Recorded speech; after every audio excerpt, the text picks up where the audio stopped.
because I oversee the guest relations or customer service team. The experience for the guest will never exceed the experience of the team member, something that we talk about internally quite a bit.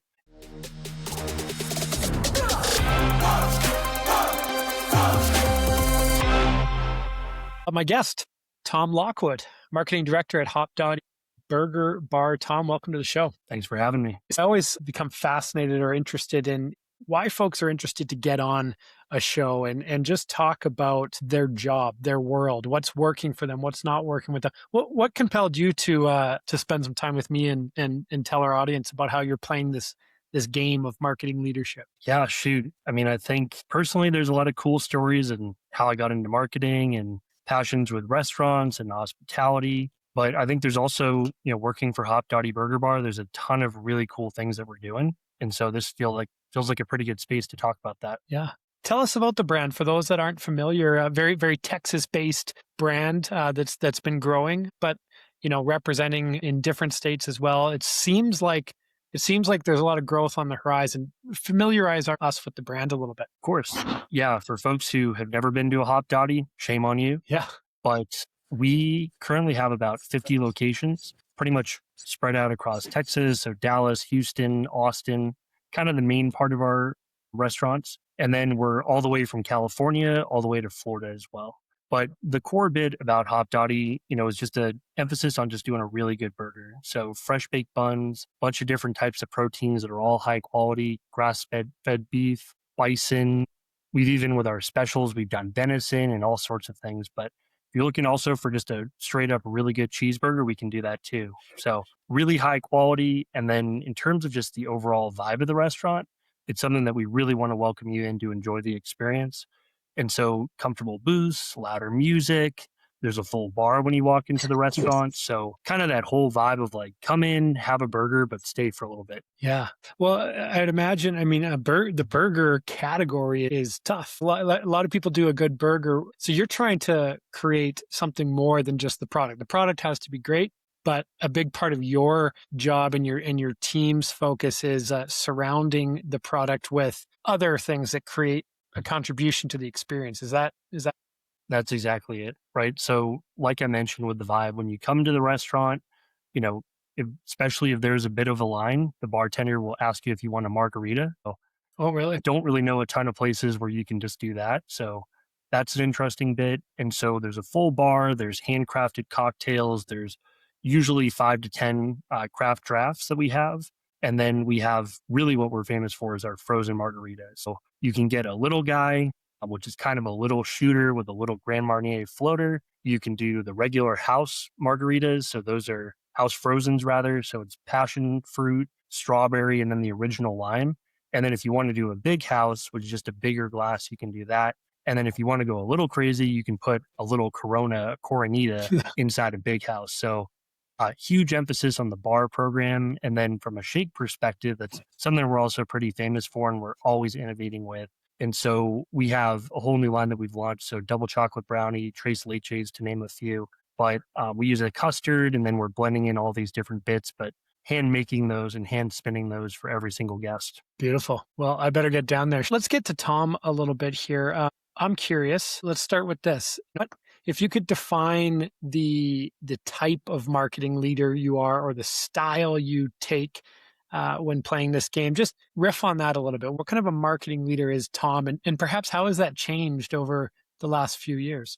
Yeah, I think even just looking at an OG word for the restaurant industry is just hospitality. So growing up, our family owned restaurants. And so being around those and just making sure that everyone who came into the restaurant got the best possible experience, right? And so making sure that they got waters and they got appetizers quickly, the tables were clean, just like all the block and tackle bits of a restaurant. And I think when you fast forward that to this part of my career is hospitality again is let's send with segmentation, let's send messages that are custom to someone. So if they're vegan, we don't have to send them here's our beef burger offering, right?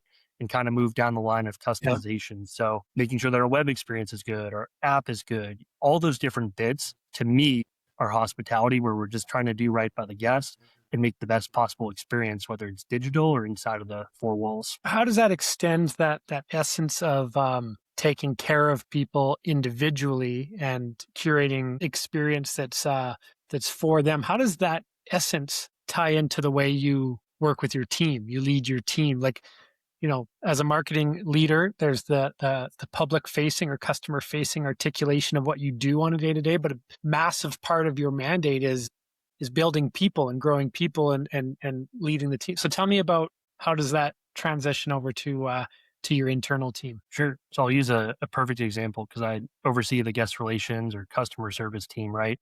And so, the experience for the guest will never exceed the experience of the team member, something that we talk about internally quite a bit. And so, making sure that they're supported, making sure that they're able to properly recover the guest, that whole bit of hospitality is just very simply give them the tools and the supplies that they need, all of the terms of service. And when they take that, they'll be able to better serve the guest and make sure, two bits with guest relations are making sure that we recover them and that we're kind and we empathize in those bits, but then also being expedient in how we recover that guest. Because your average person's like, got it. Thank you for recovering me and apologizing. But did I get, refunded, or did I get this reward, or did I get a perk? What was the overall conclusion of that guest relations experience? And so I think when you look at just that example, right, of guest relations, all the things we do in digital marketing, right, loyalty and ads and all this bit, when you boil it down, we're still getting folks to come into a restaurant and they have to have a good experience. So, emboldening our team and backing them and giving them what they need so that they can exceed expectations with the guest. Cool. I love it. I know that you did reference the term blocking and tackling, and yeah, what you've described is fundamental.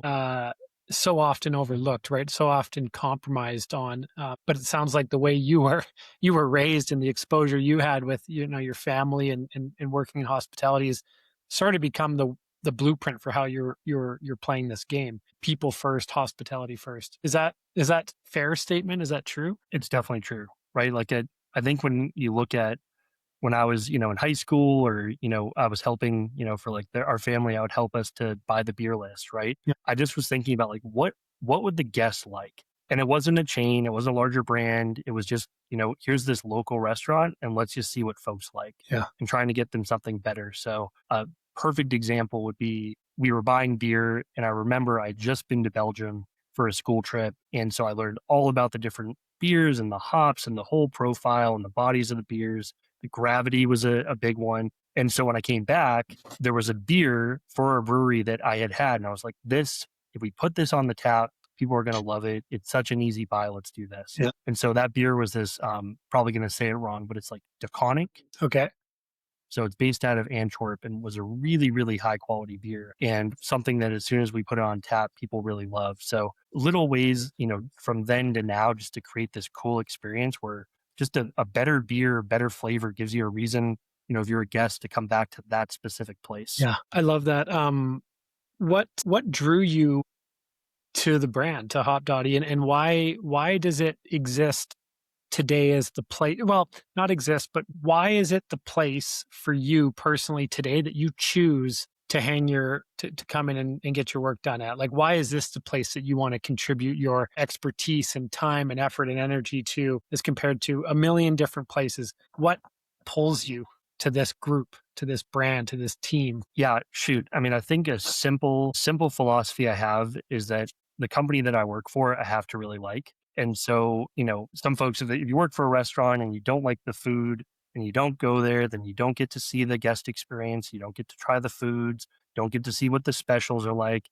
If it's just a 9 to 5, clock in, clock out, really hard to really want to grow that brand and speak truth and kind of push things to the guests that you think they would really like. So I think that part of this, just for me, is when I first started dating my wife, at the time was my girlfriend, during COVID, there was this whole, where could you go? Where could you pick up food? And so I think I was technically one of the first folks to join the Hopdoddy loyalty program. At the time, I just was a guest, right? But my wife kept saying, she lived just down the street from this Anderson location we've still got. And she said, look, they have some of the best shakes that you'll ever try. You really got to go get them. Let's go get an Oreo shake. And so I went in, never seen it before.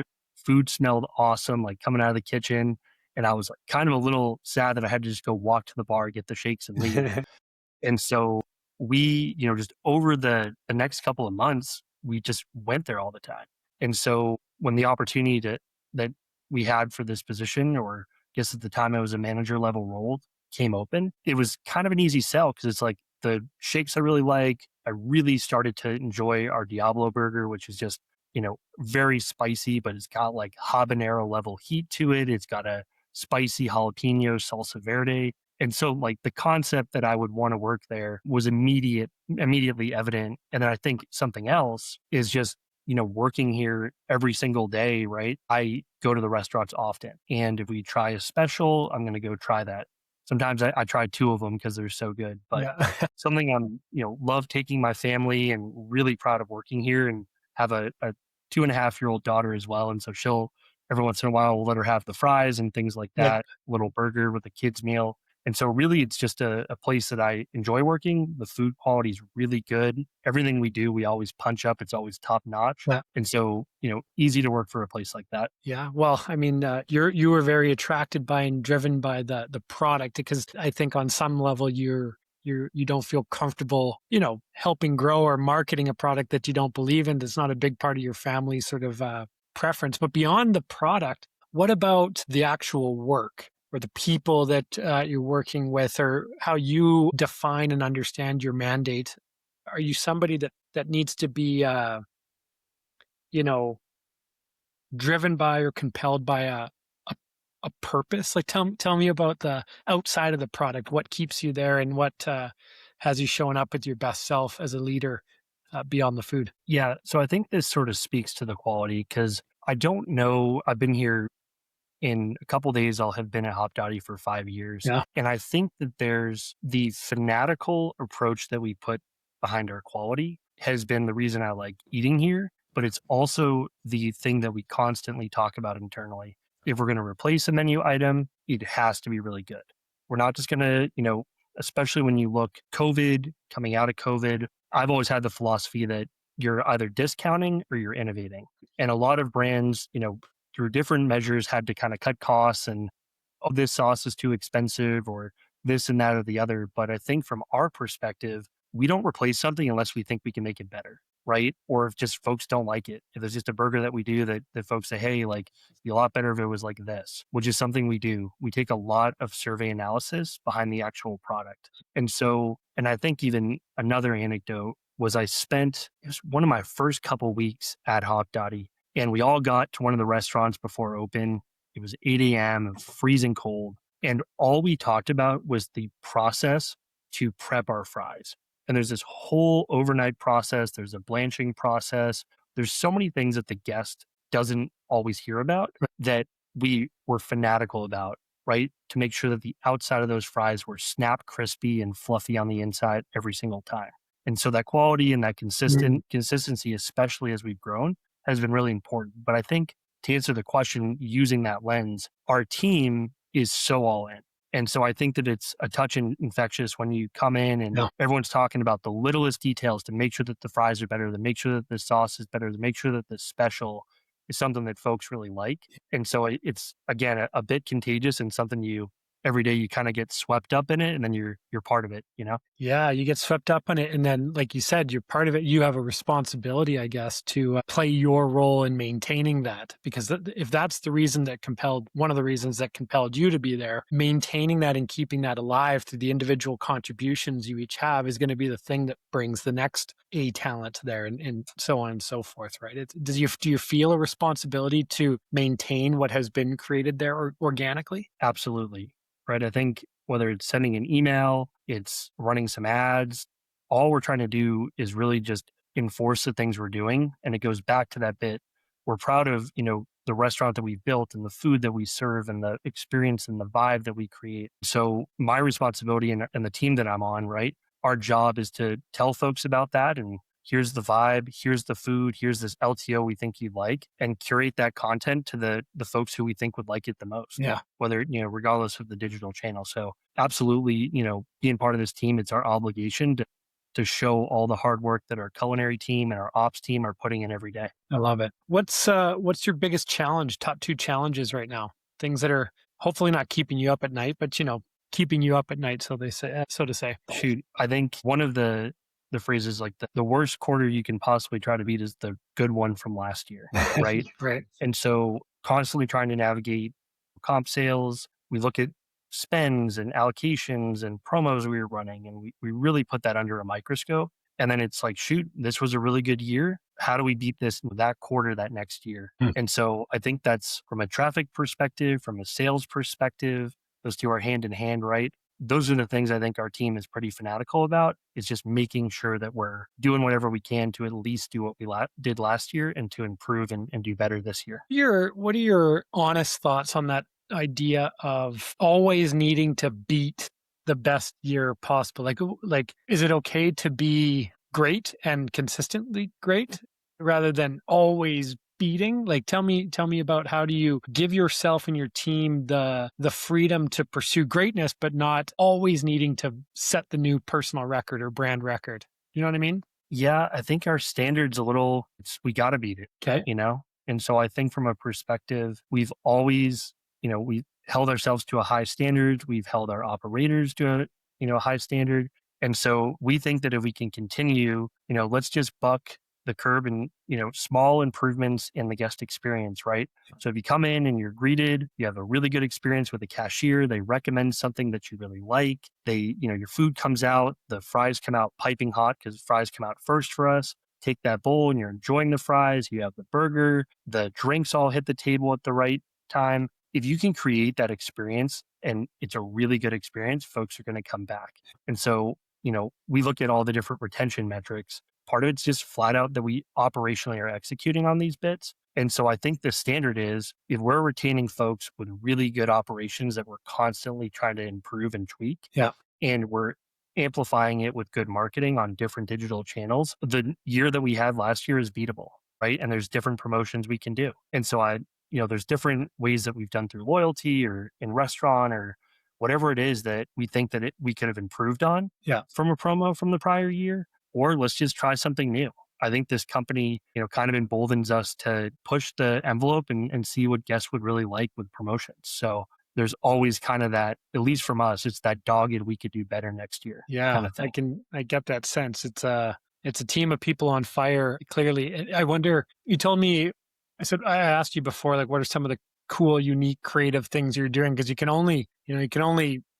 there's so many different versions of an LTO you can do, this and that. But like, what are some of you told me about a gamification angle that you take to your in-store experience and even the marketing of that. Help me understand how gamification plays into what you guys do. Sure. And I think if you look at this past year, you've seen a lot more brands kind of lean into this. But this love story, I think, started a couple years ago, 2.5 or so years ago. I just kept looking at our app and I kept looking at the metrics and I kept thinking to myself, when you look at the general block and tackle of an app, can you make the ordering experience the fewest clicks? Can you make the reorder easy? There's all those basic levels. But what's something that's going to make the signups skyrocket or app downloads skyrocket?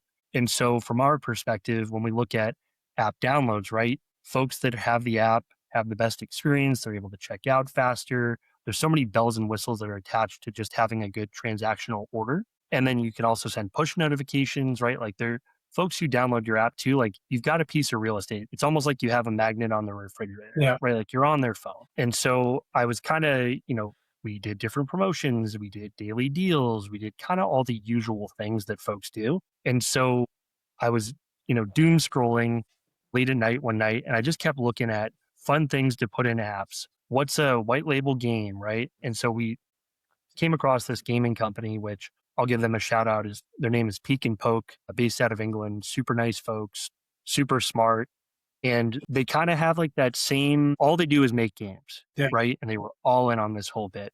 And so they make arcade games. They have like these retro finishes, but they can customize them to your logo and your color scheme. And I found myself doing the test. It was like free trials on their website, Yeah. and I kept thinking this is the most fun I've had. And it's like 4 o'clock in the morning. Yeah. I've played all the games, I've played the Pac-Man version and all those different bits. And so part of my next piece was like, very fun. What's the business case? How do you present something like this in an office? Right? Like no one was really doing a ton of gamification. Chipotle had kind of dipped into it a bit, but it really wasn't everywhere. And so we launched a game. in 2024. And so we got some really good learnings. And it was just, let's do their rocket ship game, kind of low budget, Yeah, not a ton of customization. And folks loved it. Right. And so that's interesting. one of the things we did when we were launching this, again, we're fanatical about guest experience and asking folks along the way. We're just like, did you like this? Did you enjoy this? What part did you like? Did you not like it? Like we're kind of just tell us everything and anything. Yeah, And so that game, people said they really liked the difficulty. And some people said they didn't like the difficulty, but the main message was like, I had a ton of fun. And so you take that subjective feedback, which is honestly like kind of quantitative because there's so many folks filling out these surveys.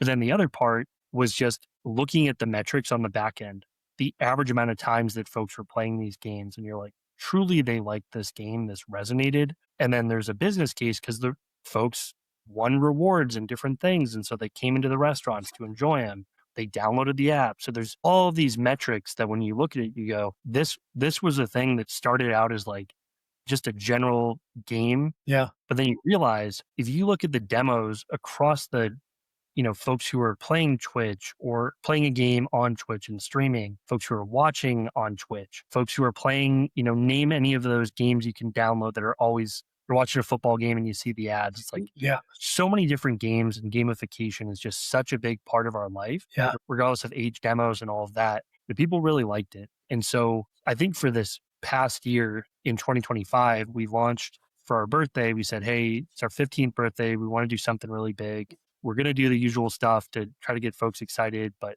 let's do something with an app. And so we took the loyalty game mechanic. We did one of those rooftop hoppers. So mechanically, you were running down South Congress, right? Jumping from building to building, and kind of a cool hat tip to yeah, businesses who have been there in the OG Austin days. And then some folks, some of them have left right since then, but then that was our home, right? Hopdoddy was founded on South Congress. yeah, And so when you look at the game mechanic, again, we made it a little bit more difficult. There's different rewards. There's so many little Easter eggs about the city. The backdrop is the Austin skyline. And so it was really just kind of a homage to Austin of like, we yeah, truly love the city. We're still based here. Our office is down the street. And so that was a game where we saw explosive growth in terms of signups and app downloads. And we put a little bit more budget behind it to get some support. yeah, We partnered with Dr. Pepper. And so there's just a lot of momentum. We had a lot of in restaurant collateral. And so when folks in our restaurants were sitting down waiting for their fries, they had a QR code that they could scan to play. that's so So, interesting. yeah, so there's a lot to this game. And so, that was the first game we did last year. And the idea was here's a heftier budget, or not a heftier budget, but just a little bit of a step up. We're going to promote it in the restaurant. So, guests feel the birthday message there, do it online, support it with ads, kind of like all the different tactics. Some of them, POP and restaurant collateral, a little bit more old school. Yeah. And then, a lot of the different digital tactics as well. So how much of your entire sort of marketing mix and strategy is tethered to this game and this kind of ethos of playing with your customers?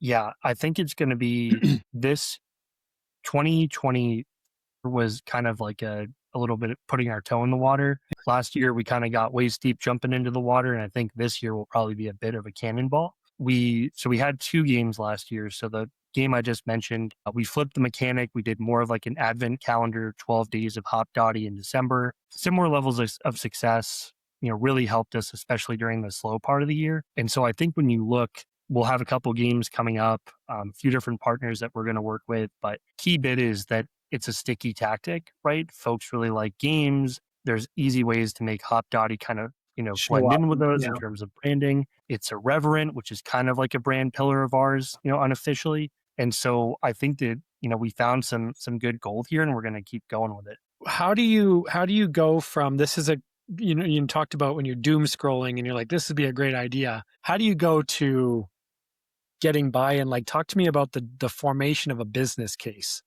around this, from cool creative idea to, this can actually be operationalized and justifiably, uh, get a majority of the budget put to it is like the main thing you're doing. Like, what's that business case process look like, and what did the actual case look like? Yeah, I think a big bit is we our company is very trusting and we like to try stuff, right? So very, interlocked with our ethos is we have a burger of the month that we do every month. And the flavor profiles of those, like our burger of the month is so innovative this past month, that it's a bowl, right? Oh. So we had a Santorini bowl, so like a Mediterranean bowl. We have tomorrow launching, we have a Parma. So there's a Nashville hot dipped panko breaded, uh, basically chicken parm. It's got a basil aioli. It's got a nice cut of mozzarella, pomodoro sauce. There's also a grilled version that's a little healthier, but the flavor profiles that we are constantly testing, and we've done a lot of different interesting flavors. We've done venison, different proteins, and all of that. And so when you just look at the array and the diversity of the menu offering that we have, it's so easy to just blend that into the things that we do from a marketing perspective, right? Where it's very open to try stuff. Honestly, this is one of the things I really enjoy about this company is just the concept of like, one of the questions is, did we like this? And then kind of the next question is, do you think our guests would like this? Right. And it's the idea is like, we're not going to go serve a burger that we don't think the guests would like. We're not going to give them something that we don't, from a user experience, from a game or anything that we think that they wouldn't enjoy. And so this game, I mean, felt a little, interesting to propose that. It's like, hey, here's a video game. I like video games. I think people would like video games, but just kind of pulling up the metrics, right? Of just at a high level, going back to what I said, I forget how many tens of millions of adults in the US play Call of Duty Yeah. and FIFA and, name a game, or they play one of those app games or whatever it is, right? And so there's that whole component where people are definitely interested because they're playing them. And then I think the partnership with this company, Peek and Poke, is that it was so easy to work with them. And I think it was an easier sell because so many of their games, the mechanics are based off nostalgic favorites. So like if you've ever played Pac-Man, Yeah. like the 12 Days of Dottie was, Yeah. you were a little Santa Claus running around collecting cheeseburgers and French fries. Yeah. And you were being chased by, instead of like the bad Pac-Man, you're being chased by killer snowmen. And so the mechanic was there. Everybody knows how to play that game. It's one of those things you get to like instantly go back to your childhood. And so I think whether you're 18 or you're 68, these games have so much mass appeal. Presenting all of that, of just here's some baseline why we think folks would be interested in this. But then the easy part is like, let's go see how it goes. Right. And so I think the first game was a little bit of a more difficult sell in some capacities. And then it was like, hey, this worked really well in 2024. We'd like to bring it back for our birthday and do it even bigger. And there was a lot of really good backing from our leadership team. So I think that's kind of the pitch, and the approval is like, let's just test it, see how it goes. And if folks love it, we'll just do it again. I love that. It takes a very mission aligned team, and it takes a leader like you to have the confidence to do these crazy things. Like, where do you find the courage to not just go with the typical way of building marketing systems and, put your ads out there? I guess at some level, what I'm hearing is that the organization and the leadership has created this environment where you can feel comfortable and confident to kind of let you guys' freak flags fly a little bit. And then as long as you orient it around the business case, it'll be approved. Do we like it? Do we think they will like it? And using that as a simple sort of litmus for if we go to market or not. That's right? Exactly. Yeah. And I think it's, so for an example, we're just trying to kind of buck the mainstream in different capacities. So I think looking at the 12 Days of Dottie game, kind of that Pac-Man game I just alluded to, the mechanic of it was that it's 12 days of Dottie. So it's 12 days where you can earn different rewards every day. Like you can't unlock the level before, and you can only play it that day. So there's a ton of urgency to get in, play the level. It also got more difficult, right? So the first day is 10 points. The final day is a free burger.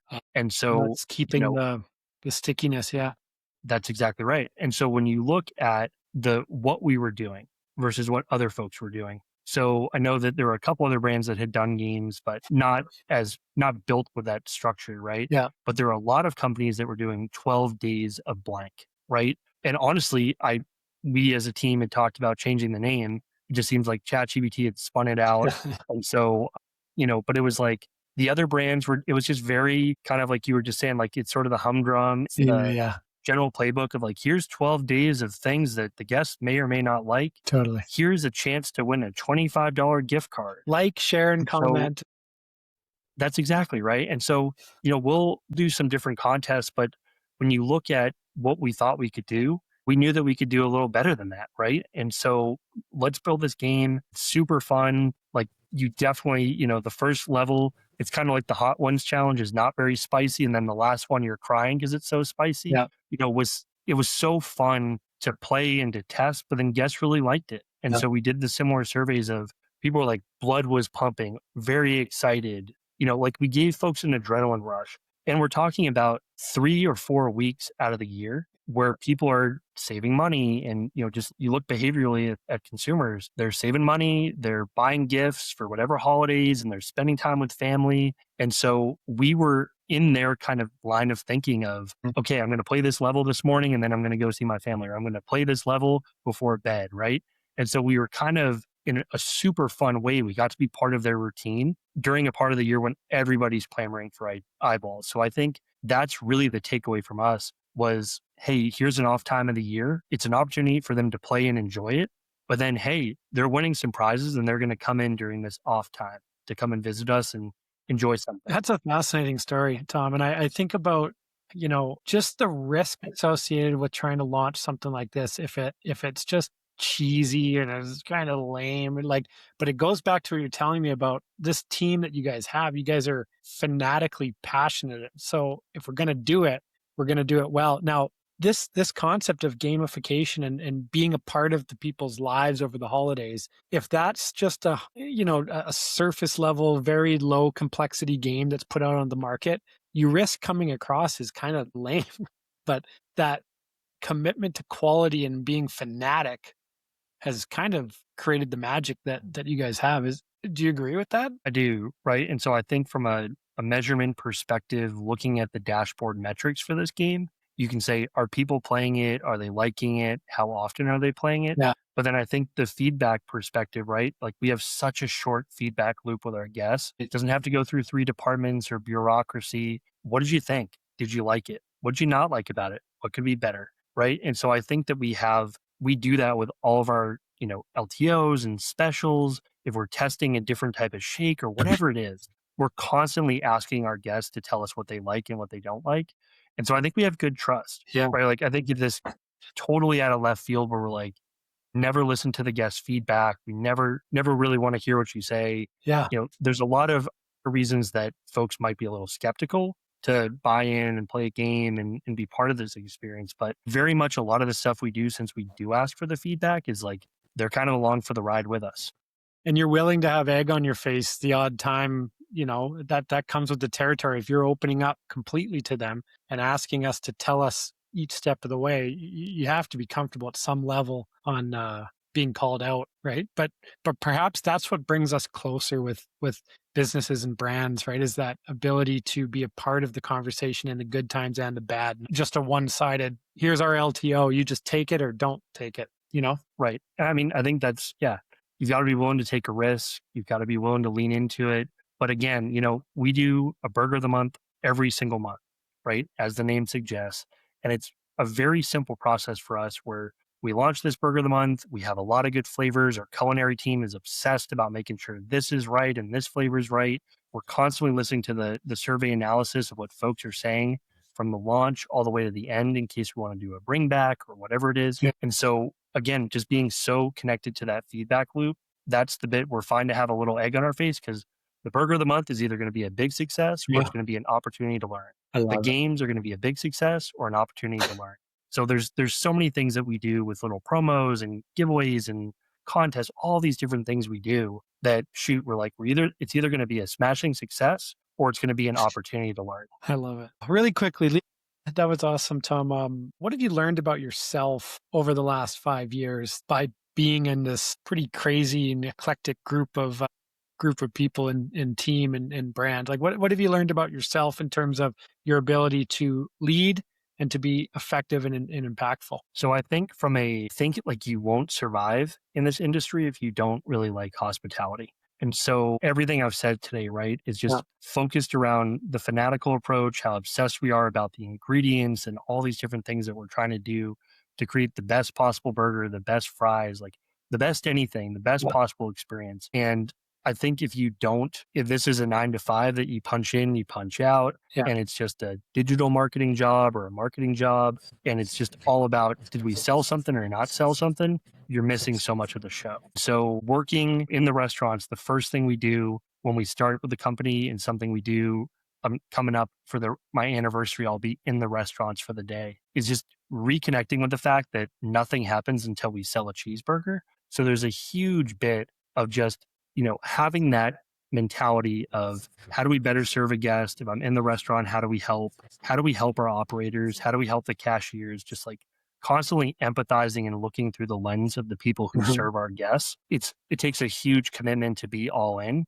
And I think that's something I've learned. I've worked for restaurant brands for almost a decade or maybe more, but I think that it reinforced over the last 5 years has been Yeah. pretty simple, right? That you kind of have to have that hospitality in you. Yeah. And that becomes the compass for how you lead what you do. That's exactly it.